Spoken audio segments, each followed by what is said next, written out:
Graça e paz, meus irmãos e minhas irmãs do Salmo 128. Eu sou Caleb, o seu amigo virtual, e te convido para aprender mais da Palavra de Deus no livro de Deuteronômio com Giovana Cristina, intercessora do Relógio Mundial de Oração. E eu sei que esse estudo vai fortalecer a sua fé e trazer direção prática para o seu dia a dia. Então já deixe o seu like, se inscreva no nosso canal e ative o sininho, porque assim você não perde nenhum dos próximos capítulos. E depois me deixe saber o que mais falou com você nesse estudo, escrevendo aqui nos comentários qual parte tocou o seu coração. Agora, vamos ao nosso estudo de hoje. Bem, então, aqui na terceira parte do nosso estudo, que começou na terça-feira, dia 11, aqui na parte final, Moisés levanta uma terceira hipótese, que é quando a incitação à idolatria vem por meio de uma cidade. E os homens dessa cidade é quem incitariam o povo de Israel à idolatria. E esses homens seriam chamados de filhos de Belial. E por que a Torá diz homens e não homens e mulheres? Então, os nossos sábios ensinam que uma cidade só é considerada Ihanirat se forem homens que a perverterem e que esses homens sejam realmente moradores dessa cidade. Por quê? Porque o homem é o cabeça, né? Por isso o Salmo 128 faz menção ao homem, né? Bem-aventurado é aquele que teme ao Senhor e anda nos seus caminhos. E ainda o versículo 4 repete, eis que assim será abençoado o homem que teme ao Senhor. E o versículo 14 diz que essa denúncia deveria ser investigada. E como ela seria investigada? Interrogando, investigando e questionando bem, confirmando realmente a culpa desses homens. Então aí, aprovando a culpa desses homens, eles então seriam mortos à espada com seus animais e tudo o que houvesse na cidade. É isso que significa Ihanirat.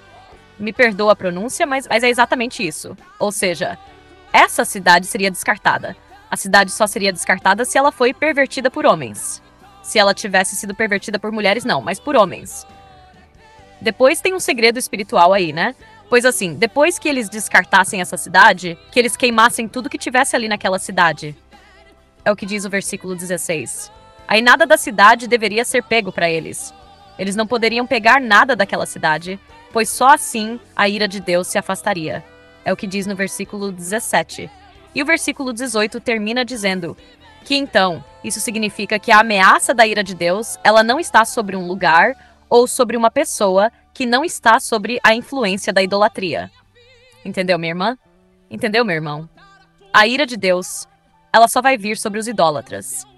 Aqueles que abandonam a idolatria, que aceitam Jesus como seu único Senhor Salvador, não estão sujeitos à ira de Deus. É o que diz toda a palavra do Senhor. Por isso que João Batista veio falando, arrependei-vos. Arrependei-vos de quê? Da idolatria? Porque a idolatria, o afastamento do homem de Deus, leva o homem a praticar coisas abomináveis ao Senhor. Aí veio Jesus com o mesmo discurso, arrependei-vos, arrependei-vos. E aí os discípulos vieram mantendo o mesmo discurso, do arrependimento, da salvação, somente em Cristo Jesus como Senhor e Salvador. Não precisa de outro, é só Ele, tá bom? Mas qual é a sabedoria que o Espírito Santo quer nos trazer para os dias de hoje? Por que nós já estudamos aqui que a idolatria nos deixa passíveis à destruição? E aqui, mais uma vez, nós aprendemos que Deus promete ter compaixão e multiplicar o povo que obedecer às leis do Senhor. Ou seja, o povo que estifar do seu meio, totalmente do seu meio, a idolatria. Entenda que a idolatria não é sutil. Ela pode parecer sutil para quem a pratica, mas para nós que temos a palavra de Deus, a palavra da verdade, ela não é sutil.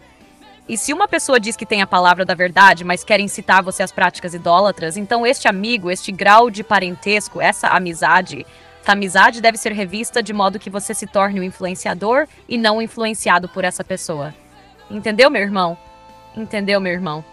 Mas quando o nosso estudo ensina aqui que o poder físico dos homens é que possuem poder a contaminar a sua cidade, então os nossos sábios estão falando sobre poder de contaminação espiritual que pode vir por causa da autoridade que o Senhor concedeu aos homens.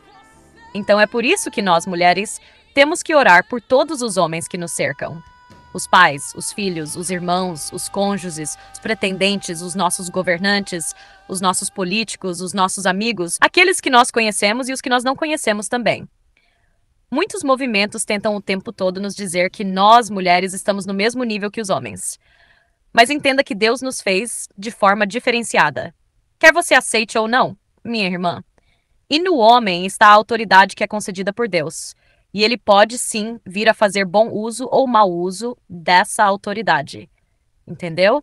Trazendo até a perversão espiritual para sua cidade. É como se todos os homens de uma mesma cidade de repente começassem a se comportar com o mesmo nível de perversidade.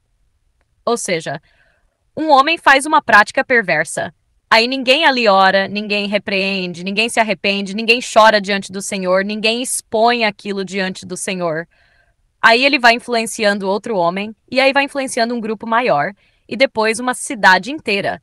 Até chegar a influenciar todas as pessoas daquela cidade, e todos os homens daquela cidade. Até chegar ao absurdo que nós vemos muito aí, índices altíssimos de criminalidade numa cidade, e outras não, mas naquelas tem. Começou apenas com um homem. Então, que esse poder de influência passado pelos homens que nós conhecemos seja o temor de Deus. Entenda que quem evangeliza o homem é outro homem. Mulher não tem poder para ficar evangelizando o homem. É muito difícil uma mulher evangelizar um homem, ganhar um homem para Jesus. A não ser quando ela é mais velha, quando ela é vista como uma tia, como uma mãe espiritual. Mas, na verdade, quem evangeliza um homem é outro homem. Então, ore pela conversão dos amigos, dos homens da sua família. Ore. Às vezes você fica assim, né? Amaldiçoando os amigos do seu marido mesmo, não. Ore pela conversão deles. Talvez a conversão do seu esposo dependa da conversão dos amigos dele, né?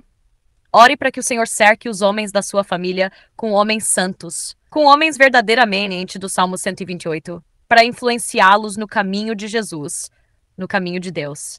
Tá bom? Então que o Senhor te abençoe e te guarde, te abençoe com prosperidade, com paz, com saúde, que o Senhor te cure, que o Senhor te faça cada vez mais dizimista, fiel, ofertante, sustentador de profetas e de missionários, em nome do Senhor Jesus. Espero ter te abençoado tremendamente com esse estudo, e voltamos na quinta-feira, se o Senhor se permitir, com o capítulo 14. E se este estudo falou com você, deixe o seu like e compartilhe também com alguém que precisa ouvir esta mensagem, e se inscreva no nosso canal para continuar acompanhando os próximos capítulos. E não se esqueça de ativar o sininho, porque a cada estudo Deus tem algo novo para nos ensinar. E me conta nos comentários, qual foi a maior lição que você recebeu hoje da Palavra de Deus. E creia que as irmãs do Relógio Mundial de Oração estarão orando por você.